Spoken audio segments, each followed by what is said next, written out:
राम राम भाई सभी को। आज हम CDS 2025 का मैथ्स का पेपर सॉल्व करेंगे जो कल ही हुआ है भाई ये। और हम इसका सेट भी उठा रहे, तो हम क्या करेंगे, इसके 25-25 क्वेश्चन के 4 सेट बना के इसको सॉल्व करेंगे। तो पहली वीडियो के अंदर हम 25 सवाल, पहले वाले 25 सवाल डिस्कस करेंगे, ठीक है। तो शुरू करते हैं पहले क्वेश्चन से। क्या कह रहा है, √17 - 4√15 प्लस में 8 - 2√15 की क्या वैल्यू होगी, मतलब वो किसके इक्वल होगा। तो देखो, ऐसे केस में ये 4 दिख रहा ना, ये 4। सबसे पहले तो इस 4 को 2 बनाना होता है यहाँ पे, यानी कि 17 - 2 × 2 लिख लेंगे इसको पहले, और √15 ऐसे। अब ये रूट के अंदर जाएगा तो 4 बन जाएगा, और 15 × 4 क्या होता है, 60। क्या आ जाएगा, 2√60। अब देखो, जो ये 17 होता है ना, ये जो भी मतलब हमारे दो रूट्स आएंगे, मतलब ए और बी, मैं उनको बोल लेता हूँ ए और बी, उनका जो सम होगा वो तो 17 के इक्वल होगा। और जब हम उन दोनों को मल्टीप्लाई करेंगे, वो जो इस अंदर वाले रूट के भी अंदर जो रूट वैल्यू है ना, उसके इक्वल होगा मल्टीप्लाई। अब देखो, ऐसी वैल्यू क्या पॉसिबल है, 12 और 5। 12 और 5 को जोड़ेंगे तो 17 आ जाएगा, 12 × 5 60 भी बन जाएगा, ठीक है। अब हमें कुछ नहीं करना, जो दो नंबर आ रहे हैं ना 12 और 5, उनका सिंपल अंडर रूट कर देना है। यानी कि ये जो इसका अंडर रूट क्या रहा होगा, √12 - √5। हम चाहे तो इसको क्रॉस वेरीफाई भी कर सकते हैं, इसका स्क्वायर कर देते हैं। वापस क्या आ जाएगा, 12 प्लस √5 का स्क्वायर 5, और माइनस में 2 × 2 में √60। तो अगेन वही बन जा रहा है ना, तो यहाँ से हमारा ये कंफर्म भी हो गया। तो हमारा क्या आ गया इसका एक्सप्रेशन, √12 - √5। अब देखो यहाँ पे क्या है, यहाँ पे तो ऑलरेडी 2 है हमारे पास, यहाँ पे कोई चेंज करने की ज़रूरत नहीं है। तो देखो, दूसरे वाले जो है उसमें क्या होगा, a + b की वैल्यू 8 है और a b की वैल्यू 15 है। तो ऐसे क्या पॉसिबल पेयर हो सकते हैं, 5 और 3। 5 और 3 को जोड़ेंगे तो 8 आ जाएगा, 5 × 3 15 हो जाएगा। तो दूसरे एक्सप्रेशन में क्या आ जाएगा हमारे पास, √5, और देखो यहाँ भी माइनस का साइन है तो -√3। इसको भी क्रॉस वेरीफाई कर सकते हैं स्क्वायर करके। तो √5 से तो √5 कैंसिल हो गया। इसको अब कैसे लिख सकते हैं हम, 2√3, यानी कि 2 का स्क्वायर 4 और 3 12, और माइनस में √3 तो है ही। तो हमारा क्या आ जाएगा, ये √3। ऑप्शन नंबर ए, ऑप्शन नंबर ए इसका क्या हो जाएगा, करेक्ट, ठीक है। आगे बढ़ते, क्या कह रहा है, what is the maximum value of the sum of numbers. ये हमें एक सीरीज दे रखी है अर्थमेटिक प्रोग्रेशन की। तो 36, 33 ये डिक्रीजिंग की सीरीज है। 27 ऐसे करते करते हमें बताना, जैसे देखो अब ये 3-3 का चेंज आ रहा है, सब में 3-3 का चेंज, तो लास्ट वैल्यू क्या रही होगी, 3। अब देखो, जाने को तो हम 0 पे भी जा सकते हैं, लेकिन हमें क्या बताना, मैक्सिमम वैल्यू, तो 0 से कोई उस पर फर्क नहीं पड़ेगा। तो हमारा लास्ट एलिमेंट क्या रहेगा इसका सीरीज का, 3, ठीक है। अब देखो, सम ऑफ जो नंबर्स होते हैं, अगर ए पी के अंदर सीरीज होती है तो उसका क्या फॉर्मूला होता है, n × 2 / 2a प्लस में n - 1 × में d, ठीक है। ये फॉर्मूला होता है, हमें सम ही निकालना है। अब देखो एक्सप्रेशंस कितने हैं, ये 3 का टेबल रिवर्स में चल रहा है, 36 तक जा रहा है, तो टोटल एक्सप्रेशंस हो गए हमारे 12। तो 12/2, और पहला एक्सप्रेशन क्या है, 36, तो 2 × में 36, और टोटल है 12 माइनस में 1। और देखो डिफरेंस, देखो डी होता है डिफरेंस, वो मतलब जो, जैसे ये अगर सपोज A1 है, ये A2 है, तो A2 - A1 होता है, यानी कि 33 माइनस में 36, यानी कि -3। तो जो डिफरेंस आएगा वो क्या आएगा, -3। तो यहाँ पे रख देंगे -3, ठीक है। अब मैं इसको यहाँ लिख देता हूँ आगे, क्या आ जाएगा, ये कट के 6 आ गया, और 12 36 दूनी 72, और 12 में से 11, 11 तिये 33, -33। तो अब इसमें से माइनस करेंगे तो क्या आ जाएगा, 12 में से 3 गए 9, 6 में से 3 गए 3, × में 6। अब देखो 9 9 6 54 होता है, लास्ट में यूनिट डिजिट तो 4 आने वाला, तो ये ऑप्शन नंबर सी, एक ही में है यूनिट डिजिट 4, तो ऑप्शन नंबर सी हो जाएगा हमारा करेक्ट आंसर, ठीक है। क्या कह रहे थे इसे क्वेश्चन में, there are 2 natural numbers m and n, m greater than n है, when m is divided by 12 it leaves a remainder of 4, ठीक है। When n is divided by 12 it leaves a remainder of 6। तो देखो हमने एक बार situation क्या है, हमने m को डिवाइड करा है 12 से, और दूसरी सिचुएशन क्या है, जब हमने n को डिवाइड करा है 12 से, और इस वाले केस में रिमाइंडर आ रहा हमारा 4, इस वाले केस में रिमाइंडर आ रहा हमारा 6। तो हम देखो 4 के हिसाब से मान लेते हैं ये 16 रहा होगा, ठीक है, हमने अजूम कर लिया। 6 रिमाइंडर आ रहा है तो 6 और 12 18, मतलब ये 18 रहा। लेकिन देखो क्वेश्चन में क्या कह रहा है, जो m की वैल्यू है ना वो ग्रेटर देन n होनी चाहिए, तो हम इसका मतलब 16 नहीं मान सकते, ठीक है। तो हम क्या करेंगे, 16 का डबल मान लेते हैं 32। अब देखो जब हम 32 को डिवाइड करेंगे 12 से तो 24 पे चला जाएगा, हमारा रिमाइंडर 8 आ रहा है, तो ये सेटिस्फाई नहीं कर रहा। अगला नंबर देखेंगे अब 16 का मल्टीपल, वो है 48। अब 48 तो इसकी टेबल में भी है तो रिमाइंडर 0 हो जाएगा। अब अगला देखते हैं, अगला है हमारा 64। जब हम 12 को 64 से डिवाइड करेंगे तो 12 5 60 और 4 रिमाइंडर आ जाएगा। ये पॉसिबल पेयर होगा हमारा, क्योंकि इसमें ग्रेटर देन n बोला ना, इसीलिए ये हमारा m की वैल्यू हो जाएगी, और n की तो कोई दिक्कत है नहीं, वो तो 18 हो जाएगी, ठीक है। अब देखो क्या कह रहा है, हमें बतानी कि कौन कौन सी स्टेटमेंट करेक्ट है। पहले क्या कर रहा है, m प्लस n को डिवाइड करना है 12 से, 64 है m, और n क्या आ गया हमारा 18, तो 64 और 18 क्या हो जाएगा हमारा 16 80 82, 82 हो गया। और 82 को जब हम किससे 12 से डिवाइड करेंगे तो 12 6 72, 10 रिमाइंडर आ रहा है। तो भाई पहली स्टेटमेंट में तो करेक्ट है बात। अब हम दूसरी स्टेटमेंट में देखते हैं, 64 में से 18 घटाएंगे क्या आ जाएगा हमारा 46, ठीक है। ये m माइनस एन की, इसको जब 12 से डिवाइड करें तो 12 3 36, यहाँ भी 10 रिमाइंडर आ गया। तो हमारा दोनों केस में क्या हो रहा है, सेटिस्फाई हो रहा है, तो हमारा क्या आंसर हो जाएगा, बोथ 1 and 2, ठीक है। आगे बढ़ते हैं, कह रहा है if x plus Y ratio Y plus Z ratio Z plus X ratio की वैल्यू 3:5:6 दे रखी है, और x plus Y plus Z की वैल्यू 14 दे रखी है, तो हमें X square plus Y square plus Z square की वैल्यू निकालनी है। तो देखो ऐसे केस में क्या करते हैं, हम लोग जो रेशो की फॉर्म में दे रखा है ना उनको ऐड कर देंगे, और जो एक्चुअल वाला है उससे कंपेयर कर देंगे, ठीक है।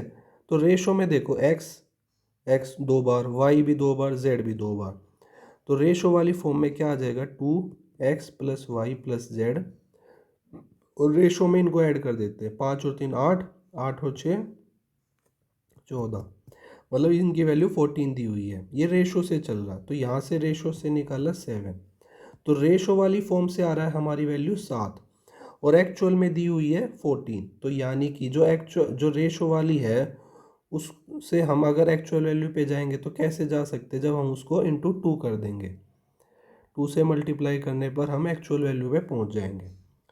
तो देखो तो फिर क्या होगा हमारा x plus Y ratio Y plus Z ratio Z plus X, इनकी वैल्यू जो एक्चुअल में हो जाएगी 3 की डबल 6, और 5 की डबल 10, और 6 की डबल 12, ये इनकी एक्चुअल सम होगा। अब देखो x plus Y plus Z 14 है, और z प्लस एक्स 12 है, तो y की वैल्यू क्या बच जाएगी, 14 माइनस 12 2, तो y की वैल्यू हो गई हमारी 2, ठीक है।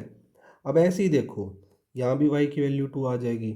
अब देखो x प्लस वाई की वैल्यू 6 है और y की वैल्यू 2 हो गई, तो x की कितनी बच गई 4, ठीक है। अब यहाँ देखो y प्लस जेड की वैल्यू 10 है, y की 2 हो गई, तो z की कितनी बच गई 8, तो यहाँ भी आ जाएगी 8 और x की 4, देखो सारी सेटिस्फाई हो गई। अब हमें कुछ नहीं करना, इनके स्क्वायर कर देंगे, एक्स स्क्वायर 4 का स्क्वायर, वाई का स्क्वायर 2 का स्क्वायर, प्लस जेड का स्क्वायर 8 का स्क्वायर, तो सिंपल ऐड कर देंगे, 16 प्लस 4 प्लस में 8 का स्क्वायर 64, अब 64 और 16 क्या हो गया 80, 80 और 4 84, यानी कि 84, ऑप्शन नंबर बी करेक्ट हो जाए, ठीक है। कह रहा the ratio of sum of two numbers to their difference is 5:1, what is the ratio of the sum of their squares to the difference of their squares। देखो कैसे कह रहा है, सम ऑफ टू नंबर्स हैं, और difference उनका दे रखा है 5:1। ठीक है। अब देखो ऐसे केस में जब x प्लस वाई की वैल्यू 5 है और x माइनस वाई की वैल्यू 1 है, तो x की वैल्यू हम कैसे निकालते हैं? दोनों वैल्यू को जोड़ के डिवाइड बाई 2। और y की वैल्यू कैसे निकालते हैं? दोनों वैल्यू का डिफरेंस लेके डिवाइड बाई 2। तो ये 6/2 3 और 4/2 2। तो x की वैल्यू आ गई 3, y की वैल्यू आ गई 2। इसने क्या पूछा है? Sum of their squares to the difference of their square का रेशियो निकालना, यानी कि X square plus Y square divide by X square minus Y square. अब 3 का स्क्वायर प्लस 2 का स्क्वायर डिवाइड बाई 3 का स्क्वायर माइनस में 2 का स्क्वायर। तो 3 का स्क्वायर 9 और 9 और 4 13। 3 का स्क्वायर 9, 9 में से 4 गए 5। तो यानी कि 13:5, ऑप्शन नंबर ए। ठीक है। कह रहा है travelling at 3/5 of his usual speed a man is late by 20 minutes. What is the usual time if he travels with his usual speed? तो देखो मतलब क्या हो रहा है, हम लेते हैं यहाँ पे, देखो डिस्टेंस तो सेम ही है, तो जो speed speed equal to distance upon time, distance तो हमारे दोनों केस में सेम है, तो स्पीड और टाइम का कैसा रिलेशन है? Inverse relation. तो देखो ये सिचुएशन 1 है, ये 2 सिचुएशन है। पहले वो उसकी यूजुअल स्पीड मान लो हमने 5 मान ली, 5 की स्पीड से चल रहा है, 5 उसकी यूजुअल स्पीड हो गई, लेकिन अब वो उस कुछ कारणवश मतलब वो उसकी स्पीड कम हो गई, अब उसकी 3 की स्पीड हो गई। अब देखो हम टाइम का रेशो लेंगे, टाइम का रेशो उसका अपोजिट हो जाएगा, 3:5 हो जाएगा। अब जब उसको मतलब जब उसने स्पीड कम कर दी तो उसको ज़्यादा टाइम लग रहा है, तो टाइम देखो टाइम एक्चुअल में 2 यूनिट ज़्यादा लग रहा है। ठीक है। और क्वेश्चन वाले के अकॉर्डिंग 20 मिनट ज़्यादा लग रही है, तो यानी कि 1 यूनिट की वैल्यू क्या आ जाएगी हमारी? 10 मिनट। और एक्चुअल में यूजुअल टाइम कितना था? 3 यूनिट, तो इंटू 10 कर देंगे, यानी कि 30 मिनट उसको यूजुअली लगते हैं। ठीक है। वो तो उसकी स्पीड कम हो गई इसीलिए उसको 30 + 20 50 मिनट लग रहे थे, तो आंसर क्या हो जाएगा हमारा? 30।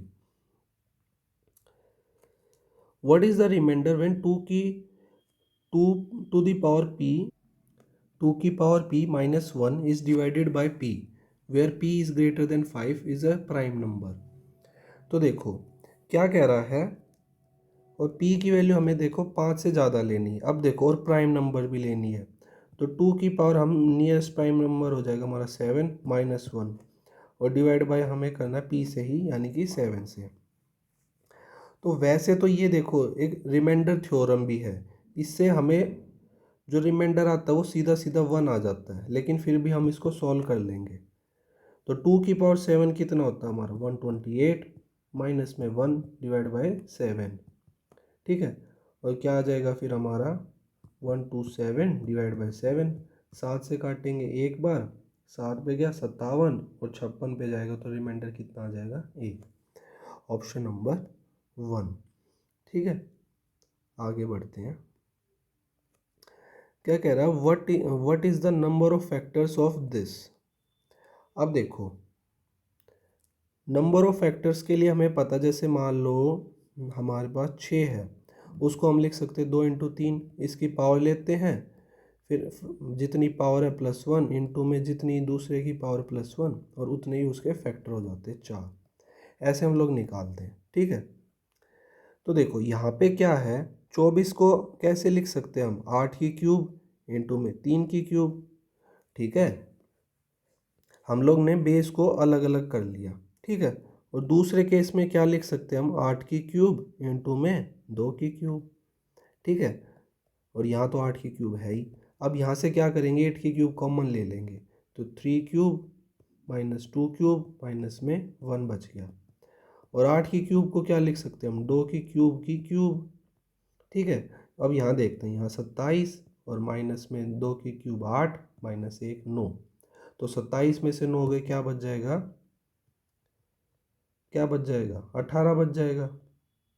अब 18 को क्या लिख सकते हैं हम? 9 इंटू 2, 9 को लिख देंगे 3 का स्क्वायर, तो यानी कि 2 की पावर 10 इंटू में 3 का स्क्वायर।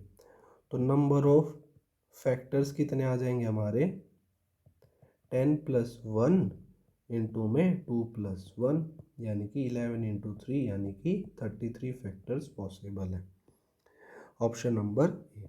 ठीक है। क्या कह रहा है, what is the least number of complete years in which a sum of money put out at 20% compound interest will be more than doubled. तो देखो हमें मतलब जैसे इसने बोला है कि 20% पे उसने पैसे को इन्वेस्ट करा, तो 20% को हम क्या लिख सकते हैं, 1/5। ठीक है।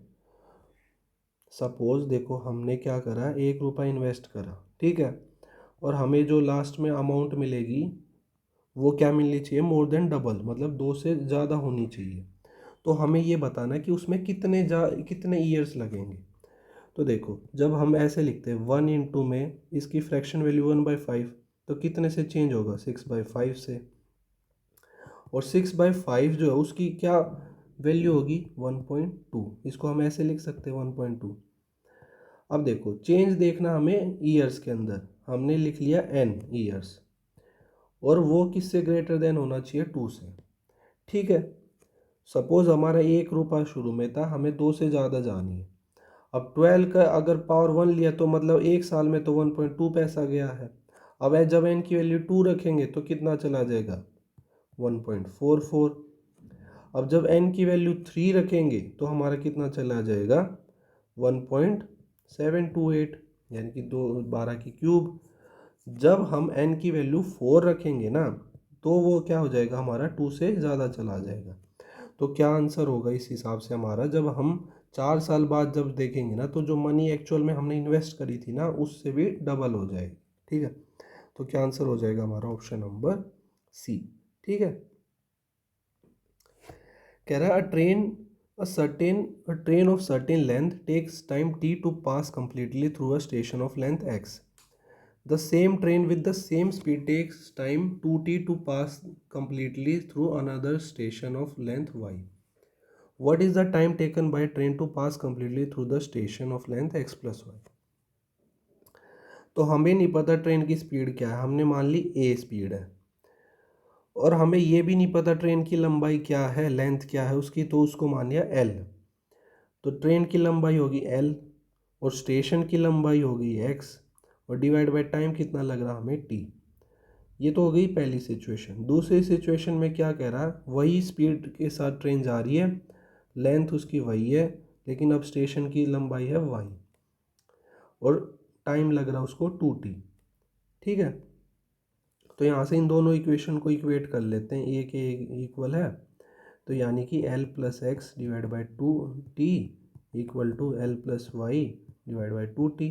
तो t से t कैंसिल हो गया। तो यहाँ से हम क्या करेंगे, हम यहाँ से l की वैल्यू निकाल लेते हैं, 2l प्लस में 2x equal to l plus Y. ये l इधर आके माइनस का हो गया, तो l की वैल्यू क्या आ गई, y माइनस में 2x। ठीक है। अब हम क्या करेंगे, इसको a में पुट कर देंगे फर्स्ट इक्वेशन में। तो a की वैल्यू क्या आ जाएगी यहाँ से हमारी, l प्लस वाई माइनस में 2x और डिवाइड बाय t। नहीं, एक सेकेंड, y माइनस में 2x प्लस में x डिवाइड बाय t, यानी कि y माइनस एक्स बाय में t। ये आ गई उसकी ट्रेन की स्पीड। अब देखो स्टेशन की लंबाई हो गई x प्लस वाई, तो ट्रेन की स्पीड रहेगी ये y minus x by T, हमने a की वैल्यू कैलकुलेट कर ली, और स्टेशन की लंबाई है x प्लस वाई, और टाइम कितना लगेगा, यह मान लेते हैं कैपिटल T लगेगा टाइम। ठीक है। और देखो ये तो हो गई स्टेशन की लंबाई x प्लस वाई। अब इसमें हम ट्रेन की लंबाई भी जोड़ देंगे, ट्रेन की लंबाई है l, लेकिन l की वैल्यू क्या निकाल रखी है हमने, y माइनस में 2x। ठीक है। तो यहाँ से क्या आ जाएगा, ये 2y हो गया और माइनस में x हो गया। अब ये वाला t इधर आ जाएगा इंटू टी, वो वाला ऊपर नीचे से y माइनस एक्स, ये कैपिटल T जो टाइम हमें लग रहा है। तो नीचे ऑप्शन y माइनस एक्स आना चाहिए और ऊपर आना चाहिए 2yt माइनस में xt। तो ये तो प्लस वाला ये नहीं होगा, 2 नहीं है यहाँ पे 3 है, ये नहीं होगा। हमारा क्या हो जाएगा, ऑप्शन नंबर डी। ठीक है। इतना टाइम हमको लगेगा वो स्टेशन की को पार करने में, ठीक है। क्या कह रहा है, if sine alpha plus cos alpha equal to root 2, where जो अल्फा की वैल्यू है 0 से पाई तक वेरी कर रही है, हमें क्या बताना, then the what is the value of this. तो अब देखो यहाँ पे है ना, हम वैल्यू पुटिंग से जाएंगे। वैल्यू पुटिंग से हम लोग सपोज पहले अल्फा को हम लोग 45 रख लेते हैं, ठीक है। तो साइन 45 क्या होता है, 1/√2। कोस 45 क्या होता है, 1/√2। एलसीएम ले लिया तो ऊपर बन गया 2, यानी कि √2। और यही हमारा ऑप्शन था, तो मतलब हमारी वैल्यू सेटिस्फाई होगी 45 पे। तो हम इसमें 45 पुट कर देंगे, इसमें भी 45। तो साइन 45 है 1/√2, और उसकी क्यूब क्या हो जाएगी, 1/2√2, और माइनस में 1/2√2। तो कैंसिल, यानी कि ऑप्शन नंबर डी 0 हो जाएगी उसकी वैल्यू। क्या कह रहा है, what is the 1 plus cot alpha minus cosec alpha 1 minus tan alpha plus sec alpha, तो ये किसके इक्वल होगा।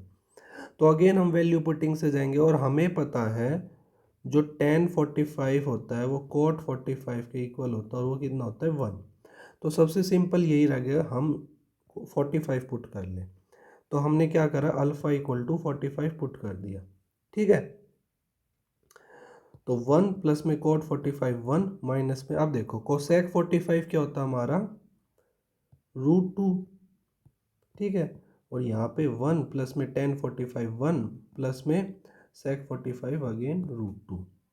तो 2 माइनस √2 और 2 प्लस √2। तो ये a माइनस बी और a प्लस बी, तो क्या बन गया, a स्क्वायर माइनस में बी स्क्वायर, यानी कि 4 - 2, यानी कि ऑप्शन नंबर सी करेक्ट हो जाएगा 2, ठीक है।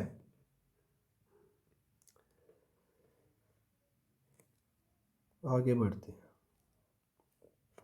कह रहा है if tan theta equal to sine alpha minus cos alpha divide by sine alpha plus cos alpha, where theta and alpha are acute angles, और अल्फा जो है π/4 नहीं हो सकता। तो उसके अलावा हमें रख के बताना कि कह रहा है कि what is the value of √2 sine theta.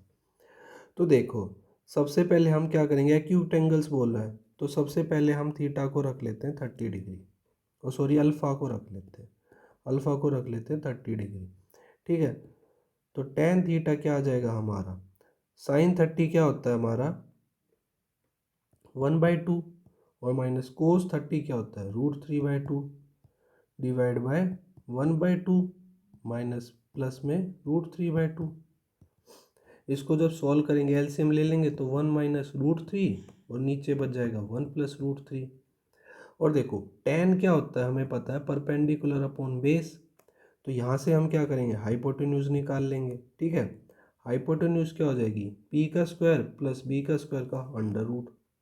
तो इसका जब मतलब अंडर रूट का इसका स्क्वायर करेंगे, प्लस में 1 प्लस √3 का स्क्वायर करेंगे, क्या आ जाएगा 1 प्लस में √3, ओ सॉरी 3 आ जाएगा यहाँ पे, तो माइनस का 2√3, प्लस में 1 प्लस में 3 और प्लस का 2√3। तो इससे तो ये कैंसिल हो जाएगा, 4 और 4 8। तो यानी कि √8 की वैल्यू क्या होगी, 2√2। तो हमने फाइंड आउट कर लिया उसकी वैल्यू क्या है, 2√2 हाइपोटेन्यूज की। अब देखो हमें क्या कह रहा है, हमें किसकी वैल्यू निकालनी है, √2 साइन थीटा की, ठीक है। अंडर रूट 2 साइन थीटा, इसकी वैल्यू निकालनी है हमें। अब साइन थीटा क्या होता है हमारा, परपेंडिकुलर अपॉन बेस। तो यानी कि √2 इंटू में परपेंडिकुलर क्या है हमारा 1 माइनस √3, और हमारा हाइपोटेन्यूज क्या है 2√2। तो इससे ये कैंसिल हो गया, यानी कि जो भी हमारा ऑप्शन होगा उसका क्या आंसर होना चाहिए, 1 माइनस √3 डिवाइड बाई 2, ये उसका आंसर होना चाहिए। अब देखो इसमें वैल्यू पुट करके देखते हैं ऑप्शंस में।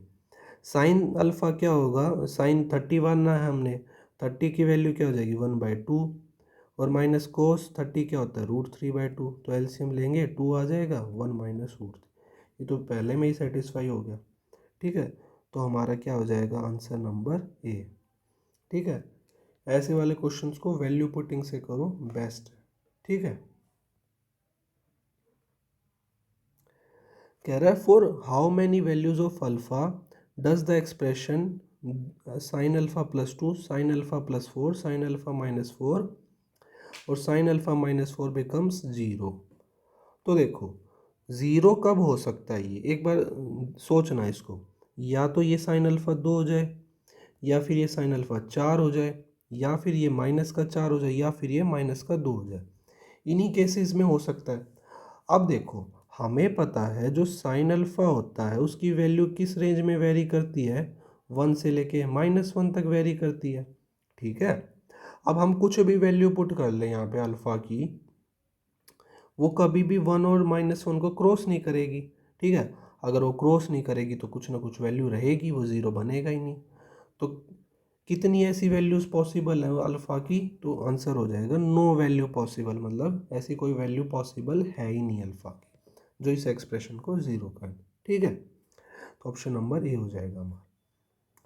कह रहा what is the value of x, और एक्स रेंज कर रहा है 0 to 30 में, satisfying 10x plus 10 3x into 10 6x equal to 1। तो देखो 10a इंटू में 10b अगर 1 है तो क्या कंडीशन पे रहा होगा, जब a प्लस बी जो है वो 90 रहे हो। ठीक है, तो यानी कि 3x प्लस में 6x इक्वल टू 90 रहा होगा। तो 9x की वैल्यू क्या आ गई 90, तो x की वैल्यू क्या आ गई हमारी 10। वैल्यू ऑफ x पूछी थी, ऑप्शन नंबर बी। ठीक है, आगे बढ़ते हैं। ये सी है भाई, यहाँ पे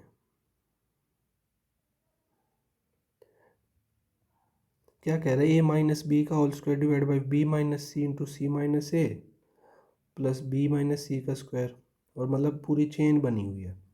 तो देखो भाई ऐसे क्वेश्चंस को भी वैल्यू पुटिंग से करना बेस्ट है।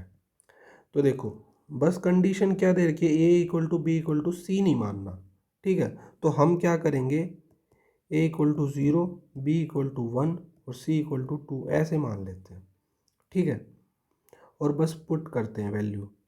तो 0 -1 का स्क्वायर, किसी का भी स्क्वायर करेंगे माइनस में तो 1 ही रहेगा। अब b माइनस सी, 1 - 2 करेंगे तो माइनस का 1 आ जाएगा। c माइनस ए करा तो क्या आ गया 2 प्लस में। अब b माइनस सी, 1 - 2 -1 का स्क्वायर 1, और c माइनस ए 2 में से 0 गए 2, और a माइनस बी 0 में से -1 करेंगे तो माइनस का 1 प्लस में। अब c माइनस ए 2 में से 0 गई, 2 का स्क्वायर हो गया 4। ठीक है, ऊपर आ गया 4, और a माइनस बी माइनस का 1, b माइनस सी 1 - -2 माइनस का 1, और माइनस का चल रहा है 3। तो ये आ जाएगा माइनस का 1/2, और ये भी आ जाएगा माइनस का 1/2, और माइनस इंटू माइनस प्लस, ये 4 है ये माइनस, तो ये क्या आ गया 1, और हाफ भी क्या होता है 1 माइनस का, तो माइनस से +1 कट के आंसर क्या आ गया हमारा 0। आप चाहो तो जैसे -1 0 और 1 रख के भी सॉल्व कर सकते हो, या फिर 1 2 3 रख के भी सॉल्व कर सकते हो, किसी भी वैल्यू पे आप करोगे ना सेम आंसर आने वाला। ठीक है, तो ऐसे क्वेश्चंस को वैल्यू पुटिंग से बेस्ट है। गिवन दैट 100 इंटू 99 इंटू 98 ऐसे ऐसे करके 1 तक जा रहा है, और डिवाइड बाय 100 की power n is an integer, ये इंटीजर हो, तो what is the largest value of n for which that is true, जिसके लिए ट्रू है। तो देखो ऊपर क्या ये बन रहा है, ये होगा हमारा 100 का फैक्टोरियल। ठीक है, ठीक है, और नीचे है 100 की पावर n।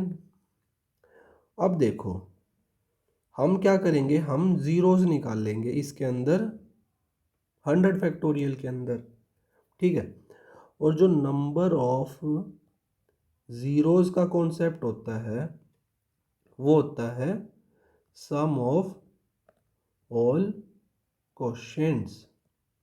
तो यानी कि देखो हमें किसी भी फैक्टोरियल के अंदर ये निकालना हो कि भाई इसमें कितनी जीरोस आएंगी, तो हम क्या करेंगे, जो फैक्टोरियल का नंबर है ना सिंपली उसको डिवाइड करना चालू कर देंगे, किससे 5 से, और जो क्वोशंट आता जाएगा 5 से डिवाइड कर तो 20 आ गया।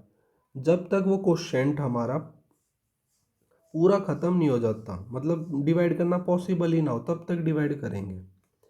अब 20 आ गया, 20 को डिवाइड करा फिर से 5 से तो आ गया 4। अब 4 को 5 से डिवाइड करेंगे तो कोई वैल्यू नहीं आएगी, ठीक है।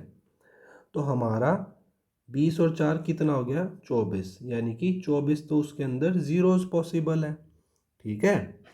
अब देखो लार्जेस्ट वैल्यू ऑफ एन पूछा है ताकि इंटीजर आ जाए। जब हम सपोज एन की वैल्यू को भी 24 रख दें और ऊपर भी हमारी 24 जीरो बन जाएंगी, तो क्या हो जाएगा, 24 जीरो से 24 जीरोस कैंसिल हो जाएंगे और क्या बन जाएगा हमारा, एक आ जाएगा इंटीजर। वो वैल्यू क्या आ जाएगी हमारी, इंटीजर। तो इसका जो लार्जेस्ट वैल्यू पॉसिबल होगी वो क्या हो जाएगी, 24। इसमें जीरोस वाला कॉन्सेप्ट अच्छे से याद रखना है, ठीक है। अगला क्वेश्चन क्या कह रहा है, पहले डायरेक्शन बना लेते हैं, east west north south. A man starting from a place P went x meter where x is greater than 120 meter east. तो मतलब वो बंदा जाता है ईस्ट में, 120 मीटर से ज़्यादा जा रहा है, कुछ भी जा रहा है, इस पी से शुरू कर रहा है वो, ठीक है। बिफोर टर्निंग साउथ, साउथ से मुड़ने से पहले वो 120 मीटर से ज़्यादा चला गया, हमें नहीं पता कितना गया, ठीक है। और फिर वो साउथ गया, 40 मीटर वो साउथ जा रहा है, कितना जा रहा है, 40, ठीक है। Before turning to the west, west में मुड़ने से पहले, अब वेस्ट में मुड़ गया तो वेस्ट में कितना जा रहा है, 60 आ गया वेस्ट में, ठीक है। To reach a place Q, ये 60 है, ये क्यू पे पहुंच गया। अब क्या कर रहा है, Q he from Q he went 200 meter north. अब नॉर्थ ईस्ट साइड है तो 200 मीटर इस साइड चल पड़ा वो।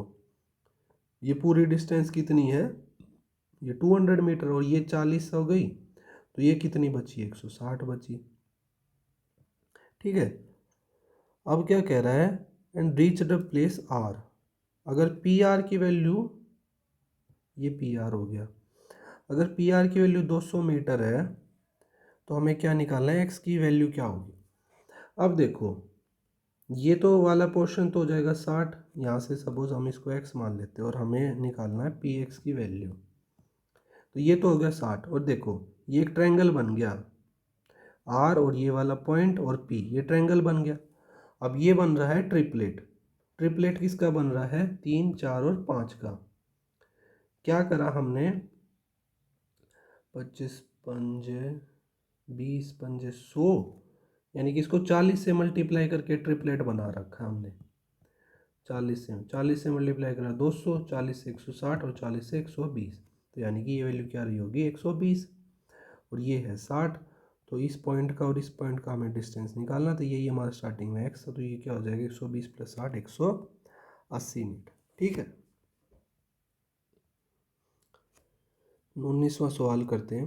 क्या कह रहा है, if x square plus Y square plus Z square equal to 3 where x y and z are integers then how many values can x y y z and z x have. तो अब देखो x square plus Y square plus Z square की value है 3। हम क्या करते हैं, integers बोला तो हम क्या करेंगे, 1 1 1 मान लिया, 1 का स्क्वायर 1 का स्क्वायर 1 हो गया, केस 1 हो गया ये हमारा। अब हम क्या करते हैं, -1 -1 -1 मान लिया, तो भी स्क्वायर करके पॉसिबल है कि मतलब वही वैल्यू आ जाएगी, ये केस 2 हो गया।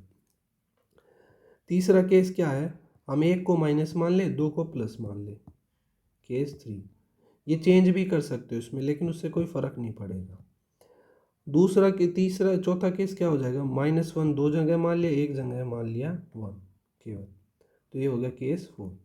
ये हमने 4 केस मान लिए। अब देखो हमें बतानी है कि इसकी कितनी वैल्यूज पॉसिबल है, ठीक है। एक सेकेंड, ये एक्स है, ये वाई है, ये जेड है। X into y 1 plus y into z 1 और जेड इंटू एक्स 1, इसमें तो 3 आ गई पहले वाले केस के अकॉर्डिंग। अब दूसरे वाले केस में जब रखेंगे, -1 into -1 +1, again -1 into -1 +1, again -1 into +1 +1, 3। तो यहाँ भी 3 आ रही है, केस 1 से भी 3 आई इसकी वैल्यू, केस 2 से भी 3 आई। अब क्या करेंगे, हम तीसरा केस रखेंगे, -1 1 और 1 वाला, यानी कि जब x इंटू वाई, अब देखो -1 इंटू 1 -1, और y into z 1 into 1 plus 1 और 1 इंटू -1 लास्ट वाला वो भी -1। यहाँ पे क्या आ गई वैल्यू माइनस का 2। ठीक है, तीसरा केस हो गया। यहाँ पे डिफरेंट वैल्यू आ रही है। अब केस 4 रखते हैं, -1 इंटू -1 प्लस 1। अब y into z -1 into 1 minus का 1 और x into z -1 into plus 1 minus का 1। तो यहाँ भी क्या वैल्यू आ रही है हमारी माइनस का 2। तो हम कुछ भी वैल्यू रख ले इंटीजर्स की फॉर्म में, हमारी दो ही पॉसिबल वैल्यू आ रही है जो ये वाली टर्म दे रखी है उसकी। एक तो 3 पॉसिबल, एक है -2 पॉसिबल। तो हमारा इसका आंसर क्या हो जाएगा, option number B, 2 possible values. ठीक है,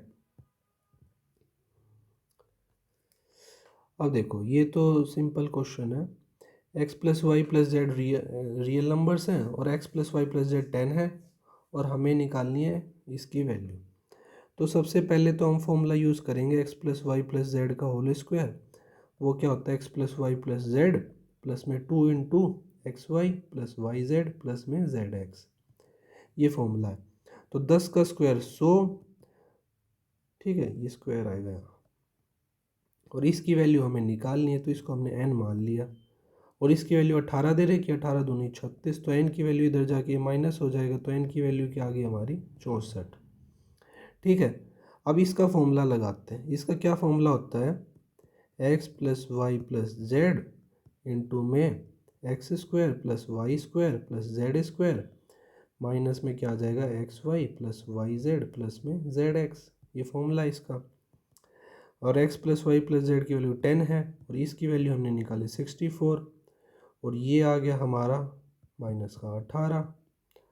अब 64 में से 18 गए, 14 में से 8 गए 6 और 5 में से गया 4 इंटू 10 यानी कि क्या आ गया 460, ऑप्शन नंबर सी। ठीक है, आगे बढ़ते हैं। कह रहा है a lamp is kept on a vertical pole, the height of the top of the lamp above the ground is 5√32 meter.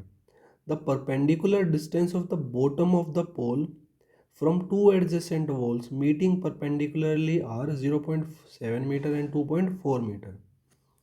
तो देखो पहले हम इंफॉर्मेशन से एक अजम्पशन ड्रॉ कर लेते हैं। सपोज ये हमारा पोल हो गया, वर्टिकल पोल है, उसके ऊपर लैंप रखा गया, ठीक है, और height of the pole from the ground is, ये है 5√3/2 दे रखी है और हमें दे रखा बॉटम ऑफ पोल से perpendicular distance two adjacent walls का। तो सपोज करो ये दो एडजेसेंट वॉल्स हो गई, ठीक है, ये दूरी दे रखी है और ये दूरी दे रखी है। इसको मैं अलग से दिखा देता हूँ, ये दूरी दे रखी है और ये दे रखी है, दो एडजेसेंट वॉल्स हो गई और ये है हमारा पोल। इसकी इसकी ये दे रखी है हाइट 5√3 इंटू 5√3/2। ठीक है, देखो एक की दे रखी है हमें 0.7 और एक की दे रखी है हमें 2.4। ठीक है, और ये मतलब एक तरीके से क्या है, हमारा रेक्टेंगुलर शेप हो गया, तो ये भी हमारा 2.4 रहा होगा। ठीक है, हमें इसमें निकालना क्या वैसे, what is the distance of the top of the lamp from the corner point of the wall on, corner point से वॉल की ये दूरी निकालनी है हमें। ठीक है, ये कमरे के जैसे समझो और कमरे में ये एज अ डायगोनल हमें निकालना है। ठीक है, अब देखो हम कैसे निकाल सकते हैं, हम पहले ही फाइंड आउट कर लें ये 0.7, ये 2.4, पहले हम इसको निकाल लेते हैं, फिर ये हमें पोल की लंबाई दी हुई है, फिर उससे हम ये वाला जो हमें निकालना है डिस्टेंस वो निकाल लेंगे। ठीक है, तो देखो ये हमारा क्या है ट्रिपलेट, 7, 24, 25, लेकिन इसमें 10 से डिवाइड कर रखा है सारे में, तो ये आ गया हमारा 2.5। ठीक है, ट्रिपलेट का यूज़ करके, और 2.5 को ही हम क्या लिख सकते हैं 5/2। ठीक है, 2.5 को क्या लिख सकते हैं 5/2। ठीक है, अब देखो इसको मैं अब थोड़ा अलग से बना देता हूँ। ये हमारा पोल है, ये वो डिस्टेंस है और ऐसे है।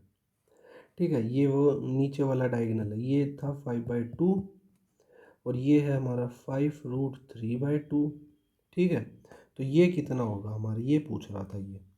तो देखो 5/2 को एज अ 1 ट्रीट करते हैं हम, और यहाँ भी 5/2 है, तो ये वैल्यू 1 है, तो इसके सामने वाला एंगल क्या रहा होगा, 30 रहा होगा।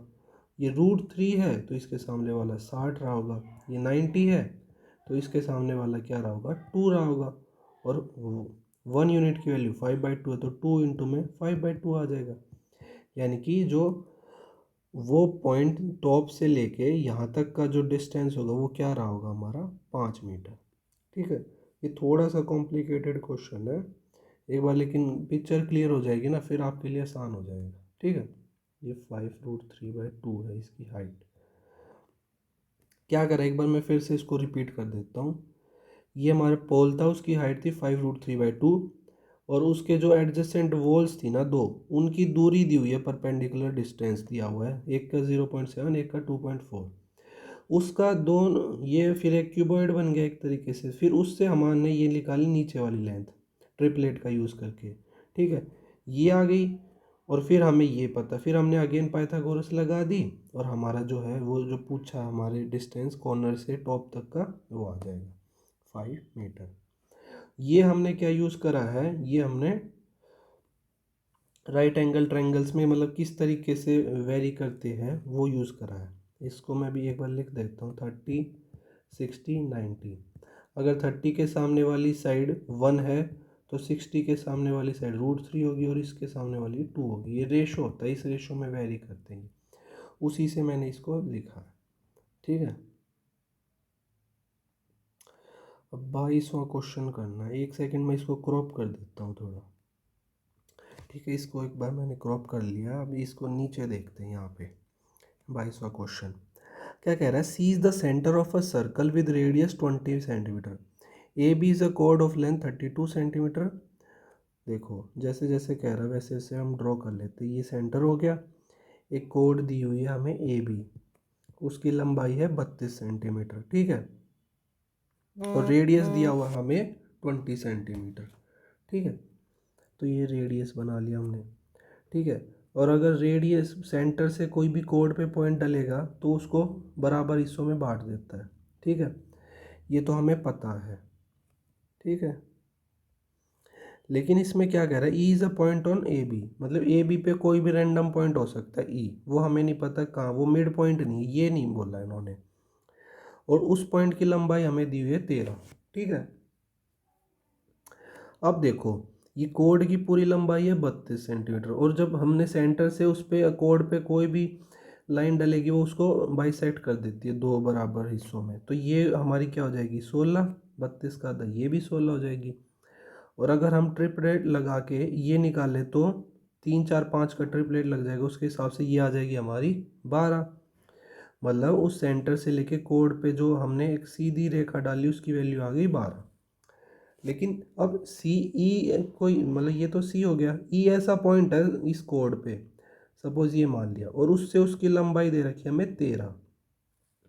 तो अब देखो यहाँ पे हमारे दिमाग में आएगा 13, 12, और ये तो परपेंडिकुलर था, तो ये वैल्यू क्या रही होगी, ये वाली 5 रही होगी। अगेन ट्रिपलेट बन गया 5, 12 और 13 का। ठीक है, ये समझ पा रहे हो ना क्या कह रहा हूँ मैं, 12, 5 और 13 का अगेन ट्रिपलेट बन गया। ठीक है, और हमें पूछा क्या, A E into B, B E, तो देखो 16 और 5 क्या बन गया 21, और ई बी की वैल्यू क्या रहे 32 था टोटल, तो ये बच गया हमारा 11। तो क्या हो जाएगा 21 इंटू में 11, यानी कि 21 और 21 231। तो इसका क्या आ जाएगा 231 स्क्वायर सेंटीमीटर। ये बस थोड़ा सा एक्स्ट्रा सोचना था कि मतलब ये कैसे रही होगी, फिर ये ट्रिपलेट ही बन गया। ठीक है, और भाई जो ये 23rd क्वेश्चन है इसको अभी स्टार मार्क कर लो, ये मैं आगे वाली आने वाली वीडियो में इसको सॉल्व कराऊंगा। ठीक है, अभी हम पहले 24 देखते हैं। ये रहा 20, कह रहा है in a triangle A B सी, हमने ट्रायंगल ड्रॉ कर लिया ए बी सी, ए बी 2 है, बी सी 4 है, ए सी 3 है। ठीक है, द बाइसेक्टर ऑफ एंगल ए इसका बाइसेक्टर बी सी पे मीट कर रहा है डी पे, ठीक है। इसका एंगल बाइसेक्टर है, दोनों को इक्वल भाग में बांट रहा है, ठीक है। तो देखो पहले हम इसी का इस्तेमाल कर ले, एक बार लिख लेता हूँ मैं क्या कह रहा है। And the bisector of angle B, और बी का बाइसेक्टर मीट कर रहा है ए डी पे एट ई। तो देखो जब भी ऐसा कॉन्सेप्ट आए कि एंगल बाइसेक्टर होता है, तो वो क्या करता है, जो उसके एंगल जिस हमको हम बाइसेक्ट करें ना, उसकी जो सामने वाली साइड है ना, उसको जो ये साइड वाले साइड्स हैं उनके कोरस्पॉन्डिंग रेशो में उसको डिवाइड कर देता है। यानी कि बी सी की एक्चुअल वैल्यू तो 4 है, लेकिन जब हम बी डी और डी सी का रेशो निकालेंगे तो वो क्या आ जाएगा, यानी कि बी, अब मैं दिखाता हूँ, बी डी इक्वल टू, देखो पूरे की वैल्यू बी सी की वैल्यू कितनी है, अब देखो ये है इस वाले एंगल के कॉरस्पॉन्डिंग, ये वाला है इस वाले एंगल के कॉरस्पॉन्डिंग, तो कहीं ना कहीं जो बी डी और डी सी है उसका रेशो क्या रहा होगा, 2:3। जिस रेशो में एंगल है, मतलब बाइसेक्ट कर रहे हैं जिस साइड के रेशो में, उसी में ये जो परपेंडिकुलर बाइसेक्टर हमने डाला है, इन एंगल्स को बाइसेक्ट कर रहा, वो भी उसी रेशो में होगा। तो यानी कि बी सी में क्या आ जाएगा, 2:3, ठीक है। अब बी डी की वैल्यू निकालनी हमें, टोटल वैल्यू है 4 और इंटू में 2 और डिवाइड बाई टोटल वैल्यू 5, यानी कि 8/5, और 8/5 होता है 1/6। तो ये वैल्यू आ गई हमारी 1.6, और तो ये 4 में से घटा देंगे तो ये वैल्यू आ जाएगी 2.4, ठीक है। अब क्या कह रहा है, अब ये छोटा ट्रायंगल पे आ गई बात, एक सेकंड, यहाँ पे आ गई बात, ठीक है। मैं इसको दोबारा से एक बार ड्रॉ कर देता हूँ, ए बी डी ई, ये वैल्यू है 1.6 और ये है 2, ठीक है। अब देखो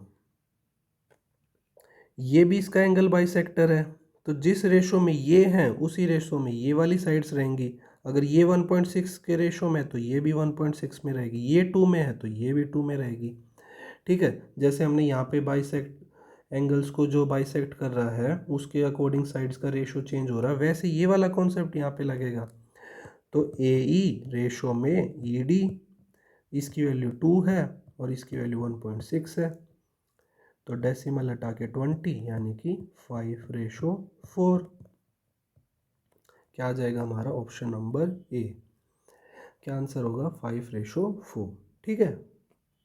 ये बस एंगल की मतलब जिस, जैसे ये एंगल बाइसेक्टर एंगल को बाइसेक्ट कर रहा है ना, और जो इनका रेशो होगा साइड्स का, वही कॉरस्पॉन्डिंग इनका रेशो हो जाएगा सामने जो होता है उस एंगल की। ये वाला बस कॉन्सेप्ट है इसमें, ठीक है, और कुछ नहीं है। ये रह गया था 25। क्या कह रहा है, in a triangle A B C the bisector of angle A, हमने अगेन ड्रॉ करा ट्रायंगल ए बी सी, ठीक है।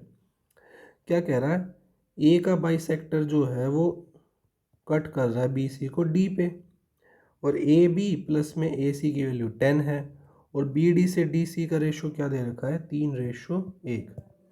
तो अब जिस रेशो में ए बी रेशो ए सी होता है उसी रेशो में B D ratio D C होगा, तो इनका रेशो भी क्या आ जाएगा, 3:1, ठीक है। ये तो हम अज्यूम कर रहे हैं, रेशो को हटाने के लिए हमने x मान लिया। अब हमारे को ए बी प्लस में ए सी की वैल्यू क्या दे रखी है, 10, ए बी प्लस में ए सी की वैल्यू क्या है, 10, और ए बी की वैल्यू हमारे अकॉर्डिंग 3x प्लस में ए सी की x, वो 10 हो गई, तो 4x की वैल्यू 10, यहाँ से x की वैल्यू क्या आ गई, 10/4, यानी कि 2.5। हमसे पूछा किसका है, ए सी की वैल्यू, ए सी की वैल्यू 1x है, तो इसकी वैल्यू क्या आ गई, 2.5 सेंटीमीटर, ठीक है। तो यहाँ पे हमारे 25 क्वेश्चंस ख़त्म होते हैं, उसके अगले वाले हम नेक्स्ट वीडियो में करेंगे। धन्यवाद।